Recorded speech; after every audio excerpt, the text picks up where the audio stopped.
My fiancé always preferred his sister to me. She planned our entire wedding with his permission. I told him she was his primary girl, and he punched me. We clicked immediately when Roy, 31M, and I, 30F, met in college. Our wedding is coming. He is kind, clever, handsome, and helpful. After falling in love, we planned our future together. We planned our retirement, travels, kids' college fund, house number, and more. Love him a lot. My dearest buddy and real love. Every time I performed well, he told me how proud he was. He is really supportive of my dreams. He would make me do things I feared. He reassured me again that I'm capable. He praised me every time I got dressed for a date, saying he was glad to have me as his girlfriend. Roy's sister Kim, 33F, was 10 when her dad left, but Roy was 8. His mother, Yami, 55F, never remarried. Her admirers love her. Kim seldom visited us because she had to live somewhere for business, so I never met her. We got engaged 8 months ago. My country's bride and groom exchanged vows in front of relatives and friends. Kim worked in our city after returning. Things started to become tricky. Parents of the bride and groom usually pay for the wedding. My dad hired a wedding planner and encouraged me to work with them to make Roy and my wedding wonderful. Initially, my future mill wasn't involved in planning, but Kim would travel everywhere with us. To the florists, cooks, wedding planner office, and others. Roy and I should be alone. I refused to do several things he asked since we should have done them jointly. He had to tell me Kim merely wanted to go to her brother's wedding and to be kinder to her. I wouldn't have bothered if she hadn't spoken and provided her great advice. My floral arrangement is too mild, I need change it. They said that won't give. The guests on the far left a good view when I suggest how to arrange the chairs. I planned to serve coconut custard at my wedding because it was my favorite treat as a kid. But it wasn't coconut-based. I have a sickness.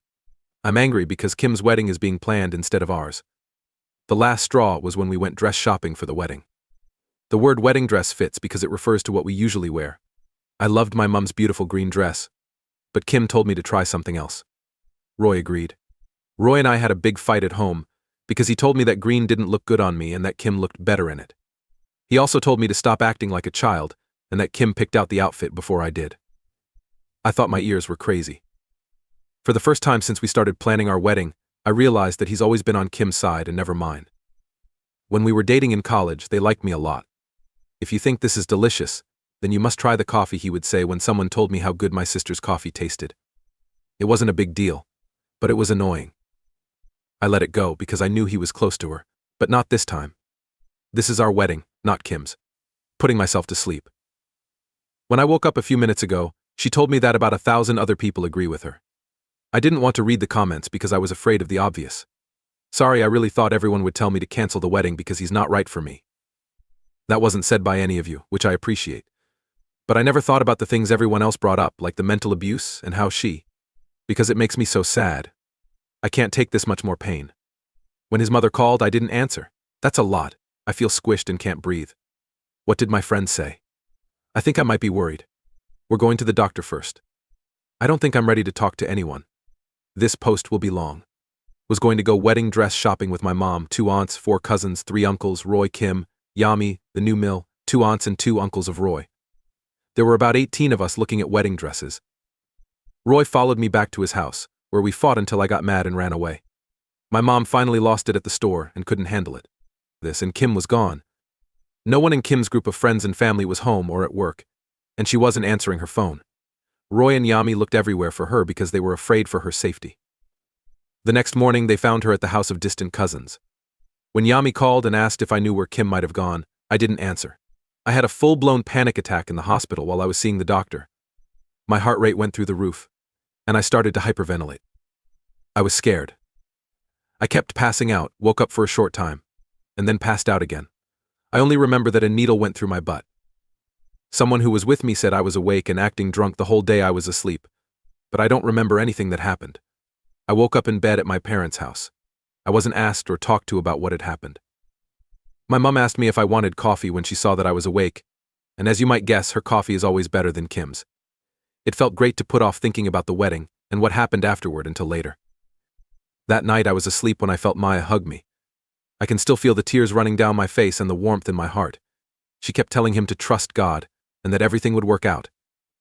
When I picked up the phone the next morning, Roy asked me where I was. I told him I was home. He said he wanted to talk things over with me at his house. I said, okay, I'll be there. My mom and Maya went to Roy's house with Roy, Yami's brother Kim, and his uncle. Even though it's silly, I thought Roy would own up to what he did and be honest. Mom's statements that made her sound like she might hurt herself, how he and his mom had to drive all night looking for Kim, and how heartless I was to ignore Yami's call. I asked him in a calm voice where I had been that night. I hadn't picked up my phone either like Kim. I was also upset by our fight. Did he ever think about how I would be? Returning to Roy, I remarked. I realize your sister is the star, and I'm the sidekick. Any woman worth her salt won't put up with being her husband's side chick, I also told him. You are welcome to marry your sister in the perfect wedding she has planned. I saw Roy's face turn red, and before I knew it, he had hit me so hard in the face that my inner cheek and nose started to bleed. My dad suffocated him and hit him in the stomach over and over. She walked up to me and warned me she would punch me. She said, I wish you had never come into our lives, and made it a living hell. Maya grabbed Kim's hand and gave her a backhand bitch slap before Kim could hit me. Kim fell to the ground and screamed like she was being skinned alive. The neighbors arrived and split the group. I said I did. Someone told me he had broken one of his ribs and lost a tooth, so he may press charges against my dad. Everyone was free to go home by midnight. This morning my friends came over and we ate breakfast. The more we talked, the more we agreed that I need to start taking medicine and going to therapy for my mental health. Say something or show care for a complete stranger. People like you help me see things so clearly that I wouldn't have been able to see them before. I might have even given in to my desire to forgive and gotten married to someone bad. Thank you all from the bottom of my heart. You have all helped me believe in people again. I also agree with those who said I should build up my backbone, but I want to share my opinion with my country. Girls are told from a very young age that good girls keep families together, and bad girls break them up. For some reason, this thought has been in my head since I was very young, even though my parents never taught me that. That's why I wouldn't talk to Kim about it. I didn't want to start a fight between them, because the bad girls do that. We hope that therapy will help fix it. Along with the past and the relationship, I'm still sad about the loss of the beautiful future I had pictured. I'm sad because I miss the life I had with my lover. Someone from real life who never lived. I feel better, even though I know. Next story, I didn't want to have one last talk with my cheating ex-wife who is dying. Now her family is yelling at me, but my kids love the choice I made. For me, I'm 45 years old, and Lucifer was going if I left. My grandma and uncle needed help moving some big new furniture into their flat, so I went to help them. She wanted to know where I was going, even though I had told her. I looked into what could be causing these things and found that they could be signs of cheating. The jail time. I got 7030 instead of 80020, but I got back up because I still had primary care. This year, my ex-partner has cancer that will kill her. When Dean told me about Kylie and Jax, I didn't care. I tried to make my kids feel better, but I didn't feel sorry for myself. I'm sorry because I was excited to have full care of Jax. After she cheated on me, I stopped caring about her. Dean agreed, but he also warned me that his mother's side might call me because they had treated her like the center of the world in her last few months. My ex-in-laws got my number and have been calling and texting me nonstop, saying I'm mean and cruel for not giving my ex what he wanted. First, I want to thank everyone who told me what they thought, loved, hated, or laughed about Lucifer's name. Don't keep telling everyone that her cancer is her fate. No matter how much I don't like her, I would never wish cancer, especially cancer that kills, on anyone. As promised, here is the short report. Many of you told me not to talk to Lucifer in person but to send her a video or letter instead. I asked my kids what they thought after talking to them all at once. I told them that the above idea was the only way I could do what she asked. Every one of my kids has decided that they will understand if I don't talk to her, but that they don't know on the internet. What should I do? Please help. Correction, I meant to say video call instead of video. I'm sorry about that. Good morning, second report. A long time ago. There was a time when I wrote a post about Lucifer, my ex-wife, and an update that I didn't think was proper. I'm doing this to give you all a report and answer some questions. That being said, I'll start with the two main questions. First, did I talk to her? In the end, I chose not to do it. I first decided a few months ago that I would do it in person for the sake of my kids. However, as soon as I got to the hospital, I began to breathe too quickly and almost passed out. Following this, I chose to keep my word. I didn't think it was worth risking my life to talk to someone I hadn't seen in a long time. Did I make her a video? Is the second question, which is pretty much the same. Call her up or write her a letter. Also, I gave this some thought. But after deciding that I could, something happened that stopped me. First, let me catch up with you. Some of Lucifer's family members who had been bothering me started attacking me in public on social media soon after I replied, and there were more people who attacked me. The majority of these people I didn't know.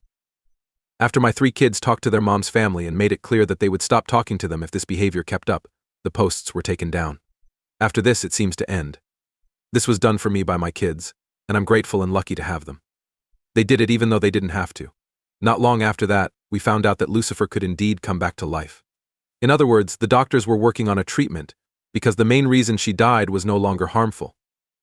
He died while she slept this week, and my kids and their families are very upset.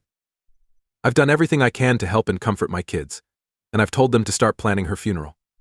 I've decided to go because my oldest son Dean asked me to, and at Lucifer's request, and at John 42M's request.